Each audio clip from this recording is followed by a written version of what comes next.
Hey, what's up, everybody? Matt here. I'm out on the road with Cryptopsy alongside Aborted, Benighted, and Hideous Divinity. It is the Hell Over North America, the ultimate blast beat party, and I've been having a great time. The band's been doing really well. There's been lots of fans coming out and supporting us every night. I just want to say thank you to everyone that's been coming out.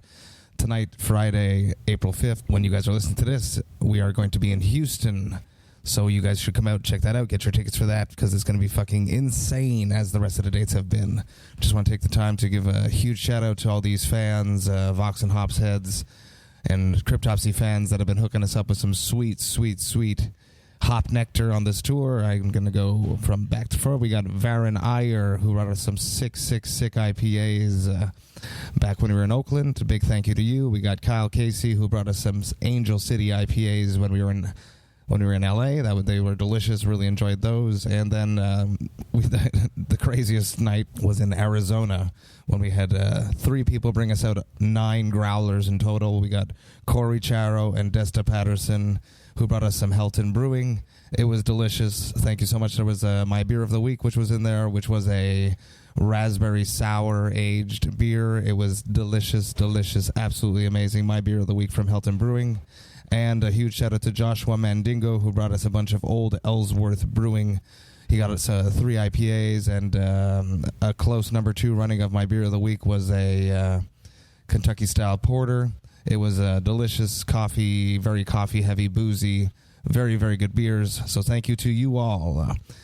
Keep in mind that this is going on for the rest of the tour. If you want to get a free ticket to a show and you want to bring me some beer that I can feature on the podcast or I can use with my guests, check out the Cryptopsy Facebook page. There's a whole post about it, and you just direct message us there, and then we can book it up. Coming up on the podcast today is the first interview, which I did in Detroit on the Hell Over North America, the Blast Beat Party Tour. It is with Hiran, the guitarist of Battlecross. So here it is. Check it all out. Vox&Hops, episode number 27. I warn you, what you are about to hear is very disturbing indeed. Hey, how's it going, everybody? Today I'm with Hiran, the guitarist extraordinaire from Battlecross. What's up? How you doing, brother? It's been a long time. Yeah, it has been. I'm doing pretty damn good. You seem busy? Yeah, mostly just with work. Things with the band are a little slow right now, but I mean, we're slowly working on writing. You know, it's just coming along slowly, but it's happening. So that's good. That's good news. Playing some shows here and there too. So actually, next Saturday we have a show here. Not at this venue, but in Michigan. Goat Horror's headlining it. So. Oh, sick! Yes, I saw it. It's a metal and beer fest. If I'm not exactly. wrong, which I wish I was playing.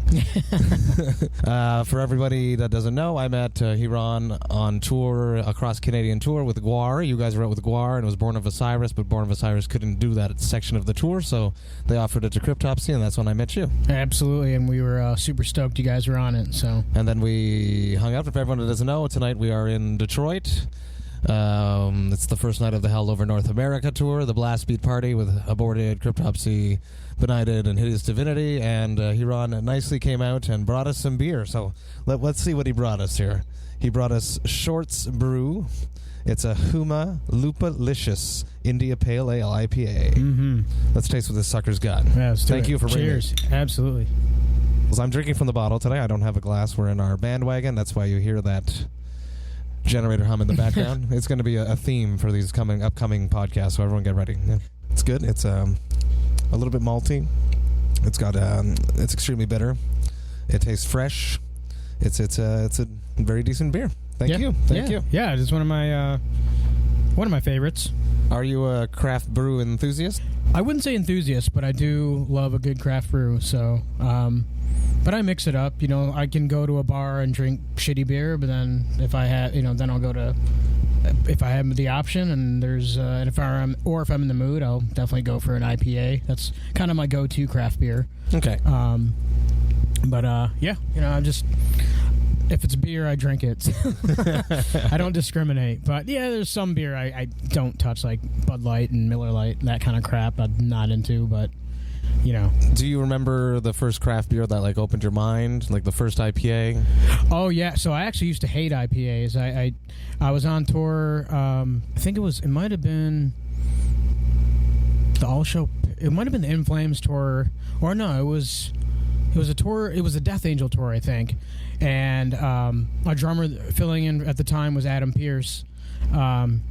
And he was drinking them, and the rest of the guys were all drinking them. So I kind of like got stuck having to drink this beer that they always were getting, and so that's how I kind of like started to like IPAs. It was just kind of forced into drinking it, And now it's like I love it. I have to have that like hoppy, like sort of bitter taste, flowery taste. Yeah, because there's some IPAs where they kind of make it more fruity, and I'm not into that. I gotta have that bitterness to it. Yeah. What do you remember? Let's take it back even further. Do you remember your first experience with alcohol? Your first beers? Oh man, yeah. I was like in high school, and my fondest memory of getting drunk was I think we drank. What was it? Maybe it was Coors. Maybe it was Budweiser. I don't remember. It's Coors or Budweiser. But I remember drinking a bunch of Budweiser, and then we were listening to Cannibal Corpse, The Bleeding. And I was in my friend's living room just trying to sing along. Like by myself. I'm just like sitting there jamming to it, and my friends are off talking somewhere else, and I'm just like totally getting into Cannibal Corpse. So. Was that like at the same time as you were discovering metal? Yeah. Yeah, well, I guess I would say death metal maybe around that time. So... I was middle school. I was kind of getting into, I was into the new metal stuff at that time. But around high school, I was getting into the heavier stuff.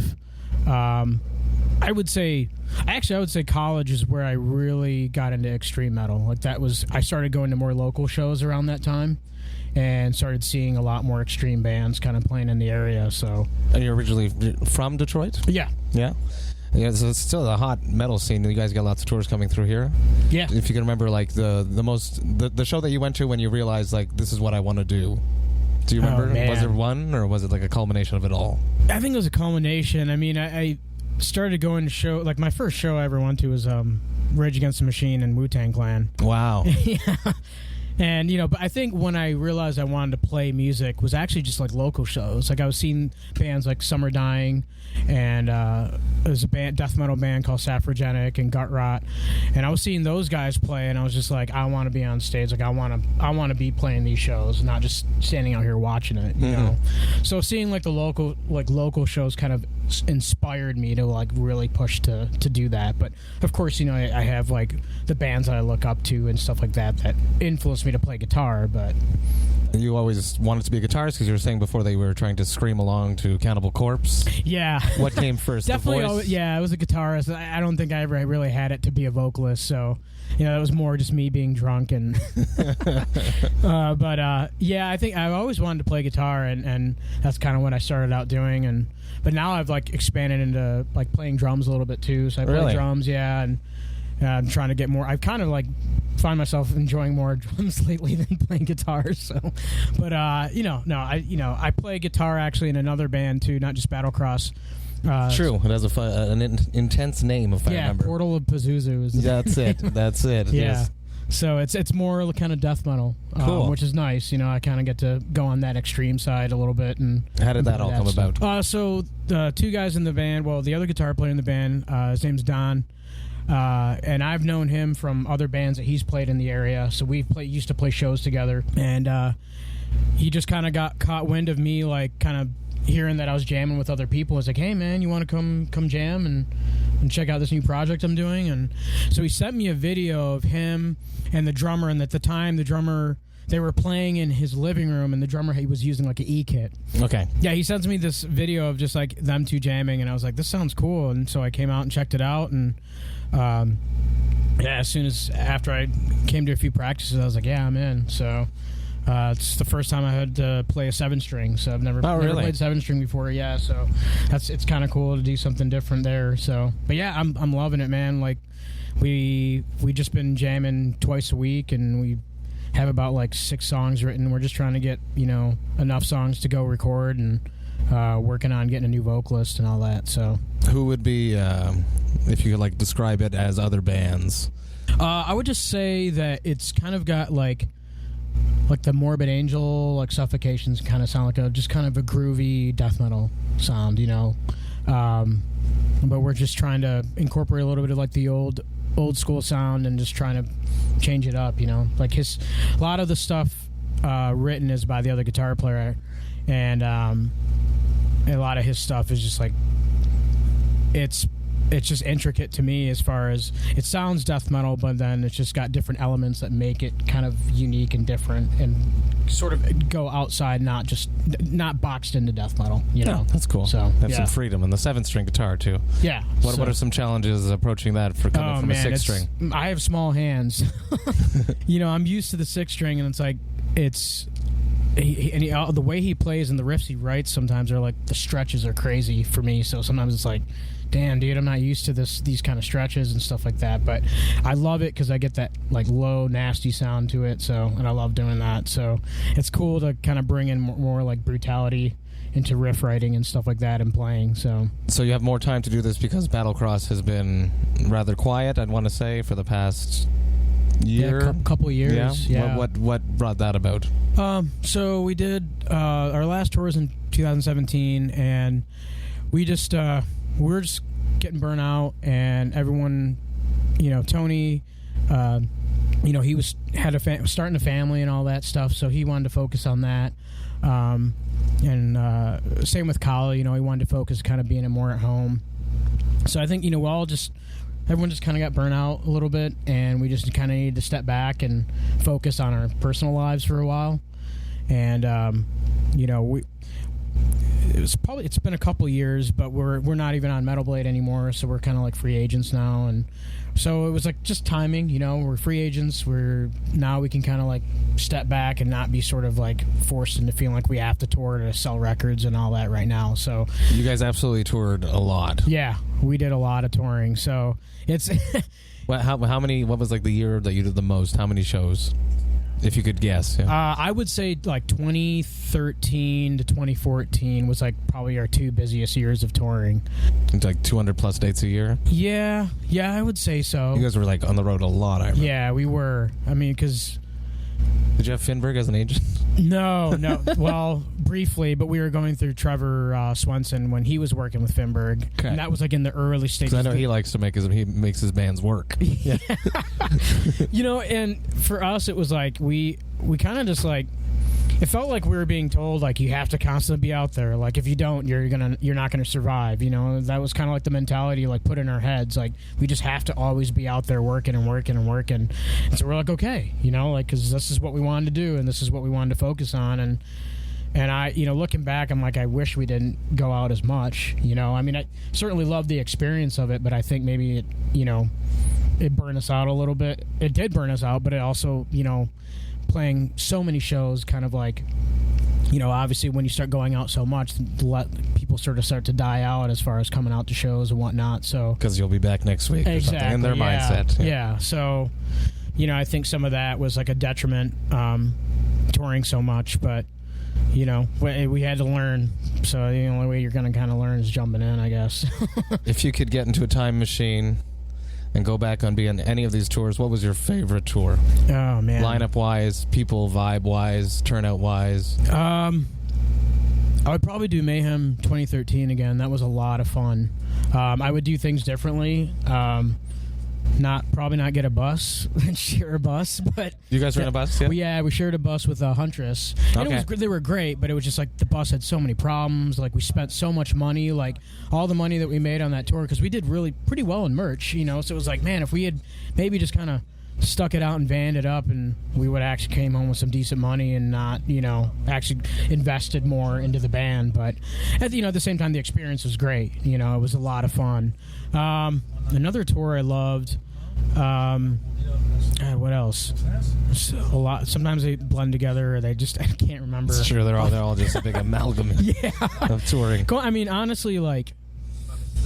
So 2013, I would say Mayhem was a lot of fun. 2014, doing the Death Angel tour was a lot of fun too. Going out with those guys, I had a blast. Going out with Origin, those guys are great. They're actually like our first like U.S. tour. It was Origin, Cattle Decap, Aborted actually was on that tour. Yeah, so we toured with those guys, and that was a lot of fun. I mean, I would say the first tour is always kind of like exciting and new and fun. You know, you're like this new band out with these cool bands, and you're learning from them, and then you're just like excited to be on the road, and you know, so that was really cool to experience that, you know, like a tour like that.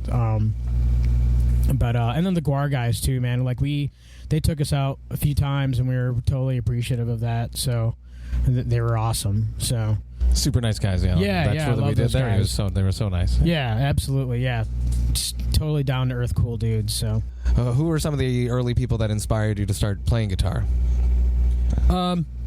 Dimebag, of course. You know, I'm a Pantera fan, so Dimebag, Tony Iommi. Who else? I'm bad at this because I'm like, there are definitely guitar players, but then sometimes I kind of look at bands, not so much like the guitarist itself, but just like the band as a whole and what inspired me, like. Because, that was like the early stages, but then hearing like extreme metal, like Dying Fetus and, John Gallagher, Dying Fetus and Cephalic Carnage and like bands like that was like a different way of thinking and just seeing like that style brought in. And so I always try to bring in thrash and then death metal or extreme style into the band, because Tony's, the other guitar player, Tony, is very like more melodic than I am, and so my style was kind of more trying to bring like the brutal or death metal side into it a little bit. So yeah, Slayer, like those, the top bands, of course, Slayer, Metallica, all that stuff I was influenced by. But as far as like some of the, I guess, lesser known, well, not lesser known, but just more of the underground bands would be like Cephalic Carnage, Pig Destroyer, Dying Fetus, stuff like that. And then just even bands in the local scene like Gut Rot and Some Are Dying, and there's a band called Enkephalin that like I used to go and see all the time, and they were just like, that was my gateway into local shows. So I remember on that run that we did together, you guys had this extremely cool trailer. Let's talk about this trailer a little bit. I feel it was really big. Mm-hmm. What was the mindset of getting this trailer? Yeah, so that massive trailer was it was because we did in 2012 we did our first like arena tour, and that was with like Five Finger Death Punch and Trivium and Kill Switch. And so we were told that we had to have a drum riser on this tour. Really? Like, yeah, because the changeovers are going to be quick. So they wanted each band to bring their own drum riser, and then you would just rotate out the drum kits. They're like, well, shit, we're going to need room for that and top of everything else. And we looked at it as an investment. Like, who knows what more shit we're going to need. Let's invest in this big-ass trailer.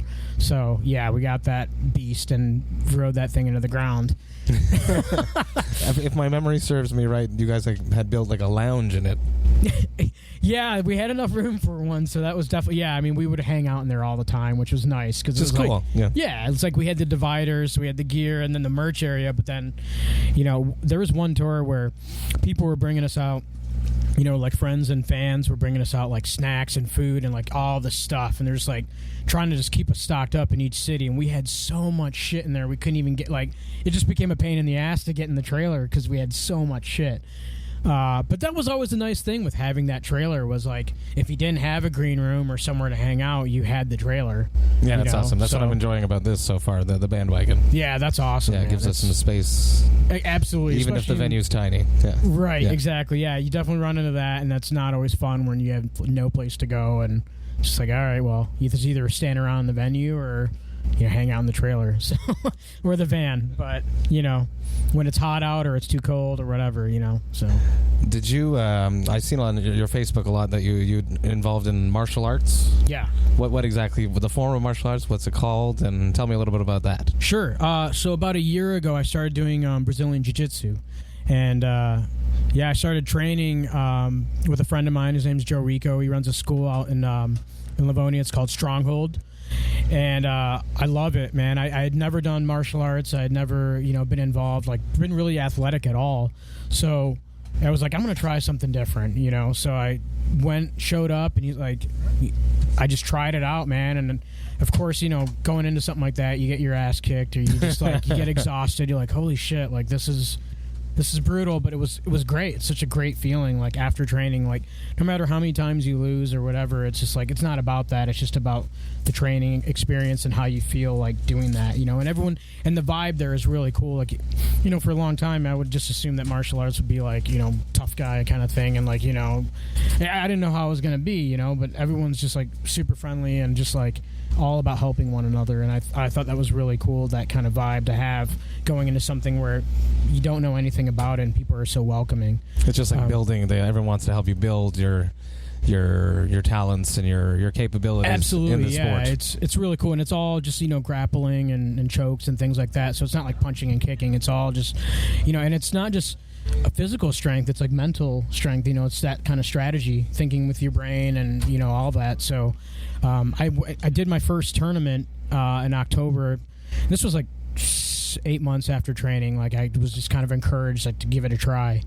So I did my first tournament. I lost and I dislocated my shoulder. Really? Yeah, I dislocated it. And then I've heard that really, really fucking hurts. It hurt. Like, it was funny because I did the match, and then I lost and something felt wrong, and then after the match I like felt the pain and I was like, oh shit. That's brutal. But yeah, so after that, you know, I've been out of training since then, which sucks. Oh yeah, you're still. Yeah, I'm still. I had rehabilitation. surgery. Yeah, You had to have surgery and everything. I had to have surgery. Yeah, and I had that in January, and been recovering since then, doing like physical therapy and all that stuff.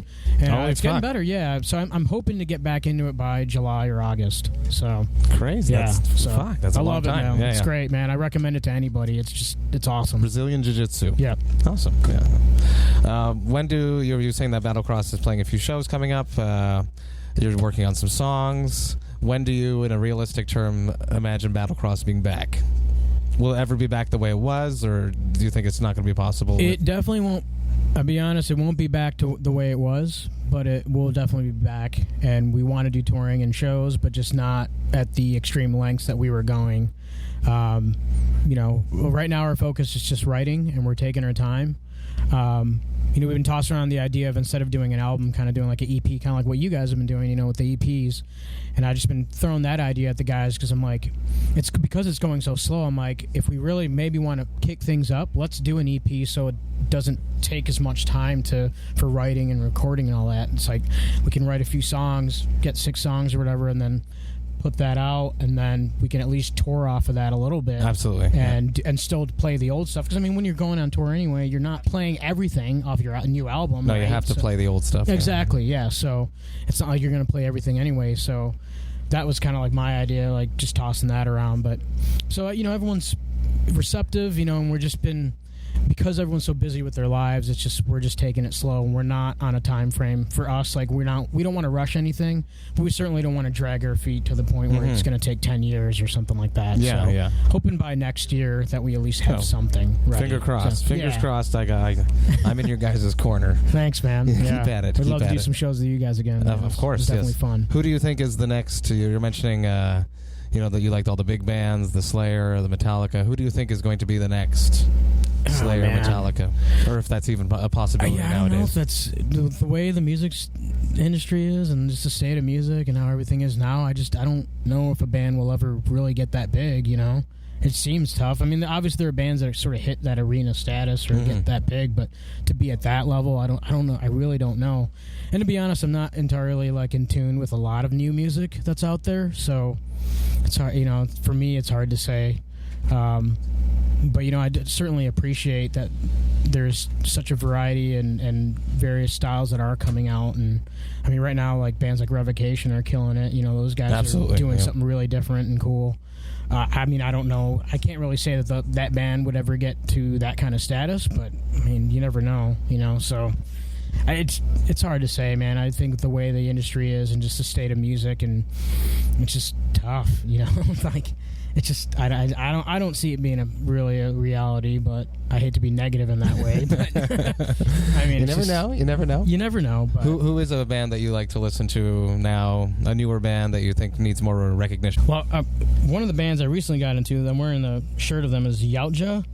Okay. I really dig yes, those I guys. know that, yeah. I saw them on that Rivers of Nile tour, and I absolutely love those guys. They're kind of probably one of the new bands that I've heard that I love. So. Yeah, and I'm aware of them. Yeah. Yeah. So heavy fucking noisy band. Yeah. Totally dig it. It's really cool. So, yeah, them and.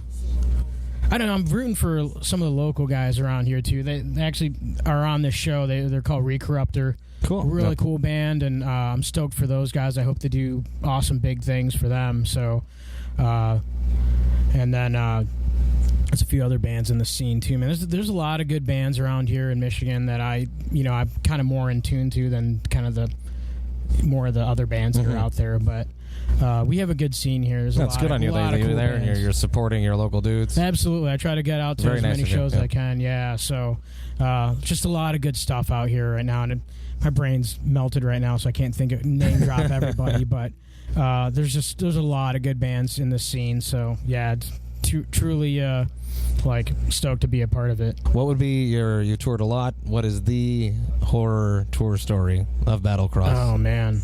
We've had so many, van breakdowns and trailer. We busted that damn trailer, man. We busted so many bearings on that thing and barely made shows. But I think there's only been a couple times out of all the touring we've done, we've had to cancel at least one or two out of all the really out of all the out of all the shows we played. There's probably been one or two shows we had to cancel. And so anytime we ran into breakdowns, we've busted our ass.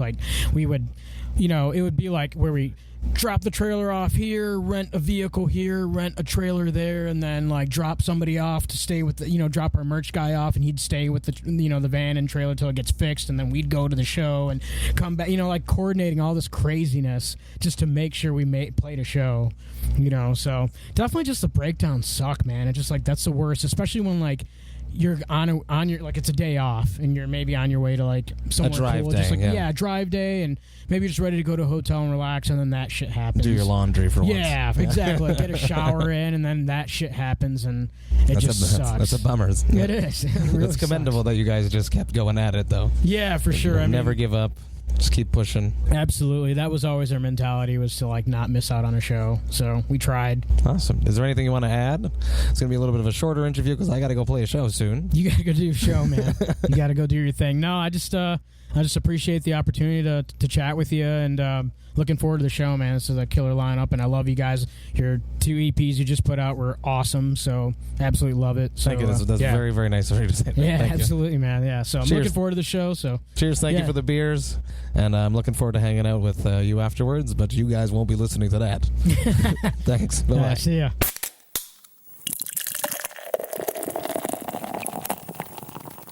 Hey, thank you all so much for listening right to the end. Sorry it's a bit shorter this week, but I had to go jump on stage right after this interview, so I was just balancing and dancing out how I'm going to get this done on this tour, and I figured it out since then, but this episode tended to be a little bit shorter than the rest. Thank you so much for listening to the end. I love Hiran. I wish the best for him and the Battlecross boys. Check out his new band. It's going to be fucking brutal, intense shit.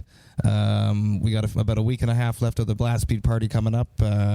Get your tickets. We're making our way back up through the East Coast, up into Quebec and Ontario. So get your tickets because they're going to sell out fast, and you're going to miss the Blast Beat party. As always, if you have any suggestions, if you have any comments, you want to hit me up at matt@vox&hops.com. And I'll be more than willing to check out all that you guys have to say. Thank you for listening. Thank you for being there. I hope you have a great weekend. Hug your loved ones. Be with them. I miss mine. Being on the tour. Being on the road is hard. Being away from the family. But I'm surrounded by a bunch of great, great people and Vox and Hops heads. So I want you to have fun with your family. Have fun with your friends. Have fun with your loved ones. And drink great craft beer. Cheers, Vox and Hops heads.